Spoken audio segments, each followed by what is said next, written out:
प्रिय विद्यार्थियों, आप सभी को नमस्कार।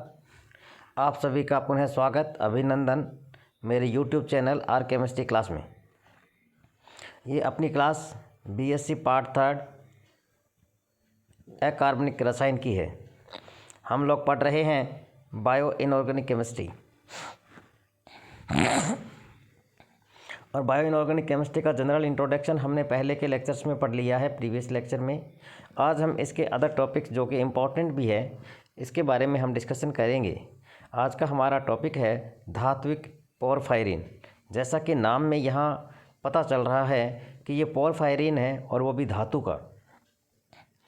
तो धात्विक पोरफायरिन जो बायोस हैं, जिसके अंदर अपने जीव जगत है, जिसमें प्लांट और एनिमल दोनों होते हैं, उनके महत्वपूर्ण यौगिक होते हैं ये धात्विक पोरफायरिन, जिसको हम लोग मेटलोपोरफायरिन भी कहते हैं। ये जीव के लिए और पौधे के लिए, दोनों के लिए ज़रूरी है। पौधों में जो पदार्थ पाया जाता है जिसे हम लोग क्लोरोफिल कहते हैं, जिसके कारण पौधा प्रकाश संश्लेषण की क्रिया करके अपना भोजन बनाता है, वह स्वयं मैग्नीशियम का पोरफायरिन है। अर्थात इसमें कौन सी धातु है? इसमें मैग्नीशियम धातु है। और मैग्नीशियम हम जानते हैं S ब्लॉक की मेटल है, NH2 में आता है। इसी प्रकार हायर स्पीसीज के सभी जंतुओं में पाए जाने वाला जो ब्लड है उसका रेड कलर होता है, उसके लिए भी जो पोरफायरिन उत्तरदायी होता है वह आयरन पोरफायरिन है। अर्थात हीमोग्लोबिन के अंदर आयरन पोरफायरिन होता है, क्लोरोफिल के अंदर मैग्नीशियम पोरफायरिन होता है। तो ये सभी क्या है? ये मेटलोपोरफायरिन होते हैं। अब यहाँ पर ये स्ट्रक्चर दिखाई गई है क्लोरोफिल की। यहाँ पे क्लोरोफिल के लिए मैंने पहले ही बताया, जैसे कि पोरफायरिन हमने कहा था कि ये मैग्नीशियम का पोरफायरिन है। और ये जो पोरफायरिन के अंदर 4 पाइरोल वाले जुड़ी रहती है, इसमें 4 पाइरोल वाले जुड़ी रहती है, जिसमें एक ये पाइरोल वाले, एक ये पाइरोल वाले, एक ये पाइरोल वाले और एक ये पाइरोल वाले। 4 पाइरोल वाले हैं, मतलब कह सकते हैं हम 4 पाइरोल। 4 पाइरोल वाले जुड़ी रहती हैं। 4 पाइरोल वाले परस्पर डबल बॉन्ड CH द्वारा संगलित होकर एक विशाल वलय युक्त संरचना पोरफिन अणु बनाती है। इस प्रकार की संरचना को हम लोग पोरफिन वलय कहते हैं। जैसे कि नीचे के चित्र में दिखाया गया ये वाली चित्र है, जिसके अंदर ये पोरफायरिन है। अब इसमें डबल बॉन्ड दिखाए गए हैं। ये डबल बॉन्ड एक साथ में रह करके ये कॉन्जुगेशन, मतलब इस प्रकार के स्ट्रक्चर में भी रह सकते हैं और ऐसे भी रह सकते हैं। तो ये पोरफायरिन की स्ट्रक्चर है। इसके साथ यदि कोई भी मेटल जुड़ जाता है, जैसे मैग्नीशियम यदि इसके अंदर सेंटर में आकर के जुड़ गया तो वो मैग्नीशियम पोरफायरिन हो गया। आयरन जुड़ गया तो आयरन पोरफायरिन हो गया। तो क्लोरोफिल के लिए तो मैग्नीशियम जुड़ गया, जैसा कि ऊपर वाले डायग्राम के अंदर बताया गया है। यहाँ मैग्नीशियम है और यहाँ पर ये आयरन है। तो ये मेटलोपोरफायरिन होते हैं, जिसके अंदर पोरफायरिन के साथ मेटल अटैच होता है। अब यहाँ चित्र देखने में बात करें हीमोग्लोबिन और मायोग्लोबिन की। डियर स्टूडेंट्स, आपको पता है हीमोग्लोबिन, हीम और ग्लोबिन, ग्लोबिन एक प्रोटीन होता है, हीम एक प्रोटीन होता है, हीम। तो हीमोग्लोबिन और मायोग्लोबिन दोनों हीम प्रोटीन के प्रकार हैं। हीम एक आयरन पोरफायरिन संकुल, आयरन पोरफायरिन कॉम्प्लेक्स है, जिसकी स्ट्रक्चर जैसे कि ये दिखाई गई है। 4 पोरफायरिन रिंग इसके अंदर है, जो कि नाइट्रोजन जो है वो आयरन से जुड़ा हुआ है। तो ये आयरन का पोरफायरिन कॉम्प्लेक्स है।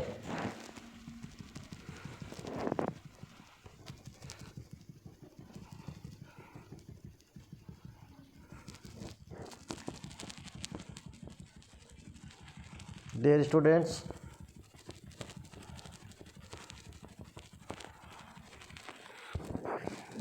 आप ध्यान रखें, मायोग्लोबिन भी एक पॉलीपेप्टाइड श्रृंखला होती है जो ग्लोबिन प्रोटीन और एक हीम समूह रखती है। ग्लोबिन की पॉलीपेप्टाइड में 150 से 160 एमिनो एसिड्स होते हैं, जिसकी वास्तविक संख्या जीव की प्रकृति पर निर्भर करती है, जिसके अंदर वे कौन सी प्रकृति के अंदर पाए जाते हैं। हीमोग्लोबिन जिसको हम लोग HB से भी डिनोट करते हैं, मायोग्लोबिन को MB से डिनोट करते हैं, ध्यान रखें। इसमें भी मायोग्लोबिन जैसी 4 उप इकाइयाँ होती है। इसका कुल अणुभार जो होता है वो 64,500 होता है, ये ध्यान रखिएगा। इसका जो अणुभार है वो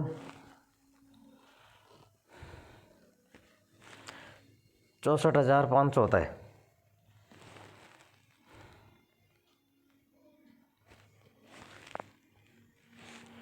चौंसठ हज़ार 500 है। हीमोग्लोबिन की चारों इकाइयाँ समान होती है, लेकिन बिल्कुल एक जैसी नहीं होती। इनमें से 2 इकाइयाँ अल्फ़ा और 2 इकाइयाँ बीटा की होती है, अल्फ़ा और बीटा होती है। इन चारों में से किसी भी इकाई के एमिनो एसिड्स का क्रम मायोग्लोबिन जैसा नहीं होता, लेकिन हीमोग्लोबिन और मायोग्लोबिन इकाइयों का कुंडलित होकर के तृतीयक संरचना बनाने का तरीका समान है। ग्लोबिन की अल्फ़ा इकाइयों में 141 अमीनो समूह होते हैं, जबकि बीटा इकाइयों में 146 अमीनो समूह होते हैं। हीमोग्लोबिन की प्रत्येक इकाई और मायोग्लोबिन की ग्लोबिन इकाइयाँ इस प्रकार से कुंडलित होती है कि साइड चेन का हिस्टिडीन हीम आयरन परमाणु के साथ एक सहसंयोजक बंध बना ले। इस प्रकार आयरन की 6 उपसहसंयोजक संख्या में से 5 तो संतुष्ट हो जाती है। आयरन की 6 कोऑर्डिनेशन नंबर होते हैं, उसमें से 5 तो इसमें से ये सेटिस्फाई हो जाती है, लेकिन एक जो होती है ना वो वैकेंट रहती है। छठी ऑक्सीजन अणुओं के साथ संयुक्त होने के लिए रिक्त रहती है, तभी ये ऑक्सी हीमोग्लोबिन बनाता है। आयरन की 5 तो जुड़ जाती है, ये 5 यहाँ जुड़ी हुई दिख रही है, देख लीजिए यहाँ पे क्लियर आपके चित्र के अनुसार। जो आयरन है 1 2 3 4 और ये 5, और ये वैकेंट है जो कि ऑक्सीजन से जुड़ी हुई है।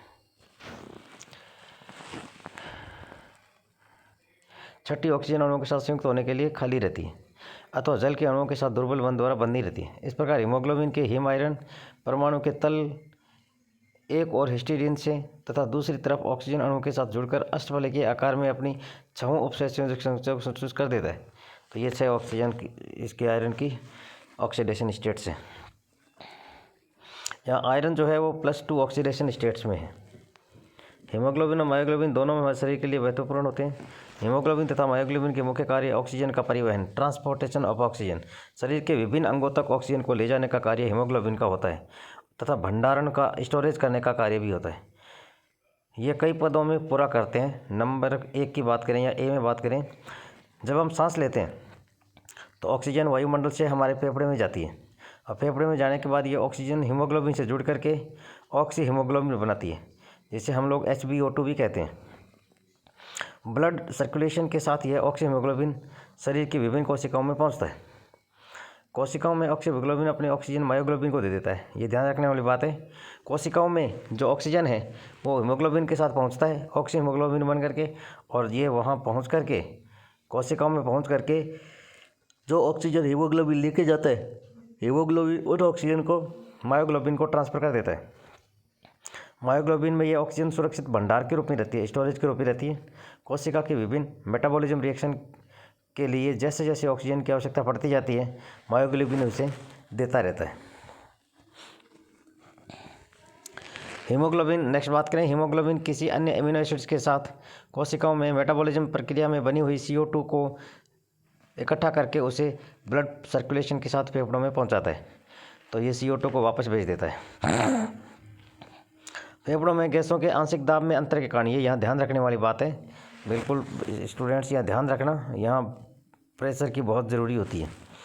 फेफड़ों में गैसों के आंशिक दाब में अंतर के कारण हीमोग्लोबिन से कार्बन डाइऑक्साइड फ्री हो जाती है और उसके स्थान पर ऑक्सीजन जुड़ जाती है, जिससे पुनः ऑक्सी हीमोग्लोबिन बन जाता है और यह चक्र चलता रहता है। अब बात करें हम हीमोग्लोबिन और मायोग्लोबिन दोनों की विशेषता यह है कि ऑक्सीजन के साथ हायर प्रेशर पर ये संयुक्त होते जाते हैं, लेकिन जब मेटाबॉलिज्म रिएक्शन कंप्लीट होती है और ऊतकों के तंत्रों में CO2 उत्पन्न हो जाती है, तो pH तंत्र का जो सिस्टम है उस सिस्टम का pH कम हो जाता है, और ऐसी स्थिति में HbO2 तुरंत ऑक्सीजन को फ्री करके दूसरे एमिनो एसिड्स के माध्यम से CO2 के साथ जुड़ जाती है। यह ऑक्सीजन मुक्त होते ही मायोग्लोबिन के साथ संयुक्त हो जाती है और आवश्यकता पड़ने पर टिश्यूज़ को प्रदान कर दी जाती है। जैसा कि हमने पहले ही देखा, शुरुआत के अंदर हमने देखा था, हीमोग्लोबिन और मायोग्लोबिन जैसी 4 इकाइयाँ होती हैं। ये चारों इकाइयाँ संयुक्त रूप से ऑक्सीजन अणु के साथ बारी बारी से जुड़ी रहती है। साथ ही CO2 की अधिकता के कारण शिराओं के रक्त का pH थोड़ा सा कम हो जाता है। यहाँ ध्यान रखें, कार्बन डाइऑक्साइड की जब अधिकता होती है, जिसके कारण जो शिराएँ हैं, वेन्स, उनकी pH है वो थोड़ा सा कम हो जाता है। अतः भिन्न भिन्न परिस्थितियों में हीमोग्लोबिन तथा मायोग्लोबिन की ऑक्सीजन के साथ संयुक्त होने की क्षमता भिन्न भिन्न होती है, जैसा कि नीचे चित्र में भी बताया गया है।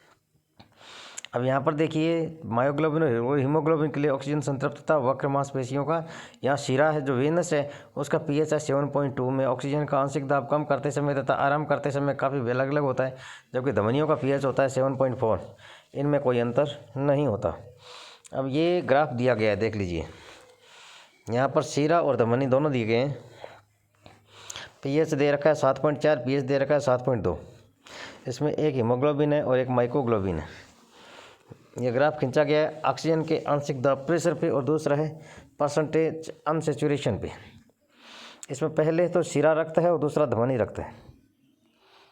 इसमें से शिरा और धमनी में अलग अलग है, एक ब्लड को लेके जाती है और एक ब्लड को लेके आती है।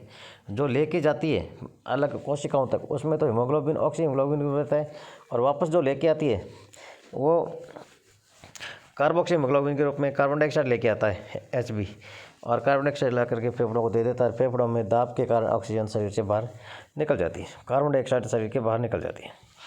अब यहाँ पर हम बात करें फेफड़ों में, हम जानते हैं श्वसन के साथ आई हुई ताज़ी हवा में ऑक्सीजन का दाब अधिक होता है जब हम सांस लेते हैं। फेफड़ों में ऑक्सीजन आई, ऑक्सीजन आते ही ऑक्सीजन का जो दाब है वो ज़्यादा है, अतः Hb हीमोग्लोबिन CO2 से तुरंत CO2 मुक्त हो जाती है, क्योंकि वह प्रेशर ज़्यादा हो गया। प्रेशर ज़्यादा होते ही क्या होगा, Hb वो CO2 को जो लेके आ रहा है वो CO2 वहाँ से फ्री हो जाती है और ऑक्सीजन का संयुक्त होकर के HbO2 बना देती है। इस प्रकार हम देखते हैं कि परिस्थितियों में थोड़ा सा परिवर्तन करने से हीमोग्लोबिन का O2 तथा CO2 के साथ दुर्बल बंध भी बन जाता है और ये टूट भी जाता है, अर्थात Hb के आयरन परमाणु में FeO2 और FeCO2 बंध बनाने की प्रवृत्ति होती है, लेकिन बंध दुर्बल है, इसी कारण श्वसन तंत्र सुचारू रूप से चलता रहता है। CO और PF3 आदि गैसों का विषैला कहा जा सकता है, और इन विषैली गैसों से मनुष्य की मृत्यु तक हो जाती है। इसका कारण यह है कि यदि गैसें श्वास के साथ फेफड़ों में चली जाए और हीमोग्लोबिन के साथ संयुक्त हो जाती है, तो इसका महत्वपूर्ण कारण है कि कार्बन मोनोऑक्साइड बंध इतना प्रबल होता है कि ये टूटता नहीं है। ऐसी स्थिति में HbCO ऑक्सीजन के साथ संयुक्त नहीं हो सकती और HbCO की सांद्रता अधिक हो जाएगी तो हीमोग्लोबिन की ऑक्सीजन की ग्रहण करने की शक्ति भी घटती चली जाएगी। इसीलिए कहते हैं बंद कमरे के अंदर अंगीठी जला करके नहीं सोना चाहिए, क्योंकि जब प्रॉपर ऑक्सीजन नहीं मिलेगी तो कंबशन कंप्लीट नहीं होगा, तो CO2 और H2O में कन्वर्ट नहीं होकर के ये CO में हो जाएगी, कार्बोक्सी हीमोग्लोबिन बन जाएगी।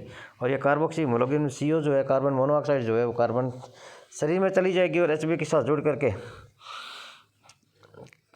HbCO बना लेगी, जो इजीली वहाँ से टूटेगा नहीं।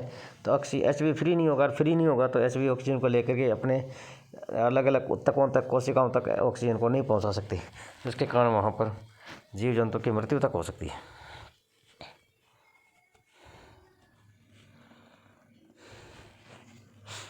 हीमोग्लोबिन मायोग्लोबिन की तुलना में दोनों ही हीम प्रोटीन है। हम इनकी कंपैरिजन करें तो हीम प्रोटीन है, दोनों में ग्लोबिन इकाई कुंडलित होकर के टर्सरी स्ट्रक्चर बनाने का तरीका समान होता है।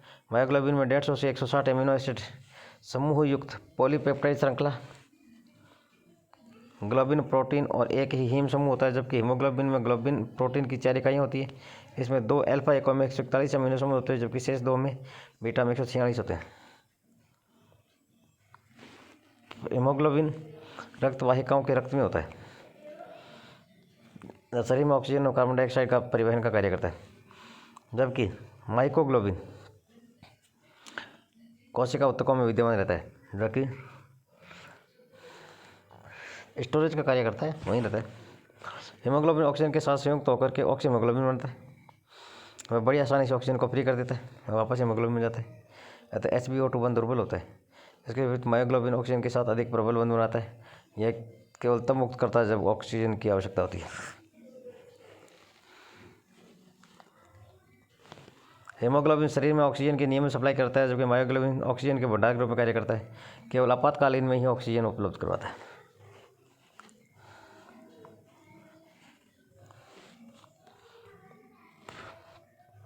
साइटोक्रोम भी एक प्रकार का हीम प्रोटीन है, इलेक्ट्रॉन वाहक का कार्य करते हैं।